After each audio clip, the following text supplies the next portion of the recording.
ఈరోజు యాక్టివిటీలో భాగంగా మీ కథల పుస్తకంలో ఊరు కథ ఉంది కదా, ఒకళ్ళు వచ్చి ఆ కథ చదవండి. ముందు రా సింధు, ఊరు కథ చదవండి ఫస్ట్ వచ్చి.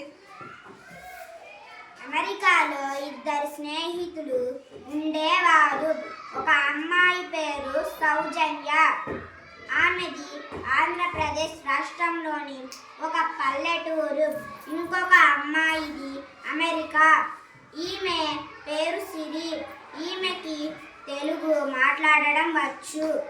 వీళ్ళిద్దరూ చదువు కోసం అమెరికాలో కలిశారు. మంచి స్నేహితులు అయ్యారు మరియు ఒకే ఇంట్లో ఉండేవారు. ఒకరోజు సౌజన్యకి వాళ్ళ ఊరు గుర్తుకొచ్చి తను చాలా బాధపడింది. సౌజన్య, మీ ఊరిలో ఏముంటది, అంత బాధపడుతున్నావు అని సిరి అడిగింది.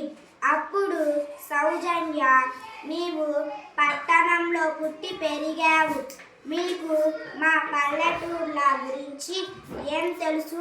పొద్దున్నే కోడి కూతతో నిద్రలేస్తారు, వాకిట్లో మంచి మంచి ముగ్గులు వేస్తారు. మా ఊరిలో ఒక పెద్ద చెరువు ఉంటుంది. ఆ చెరువులో మేము వేసవి కాలం రాగానే ప్రతిరోజు అక్కడికి వెళ్ళి ఆడుకునే వాళ్ళం. ఇంకా మా ఊరి చివర ఒక పెద్ద మర్రి చెట్టు ఉండేది. ఆ చెట్టు కొమ్మల మధ్య దాగుడు మూతలు ఆడుకునే వాళ్ళం. సాయంత్రం నాయనమ్మ చెప్పే కథలు వింటూ హాయిగా నిద్రపోయే వాళ్ళము అని చెప్పింది సౌజన్య. అబ్బా, ఇంత బాగుంటుందా?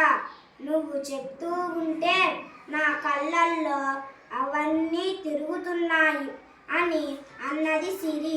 మీరు కూడా మీ ఊరు గురించి చెప్పగలరా మరి?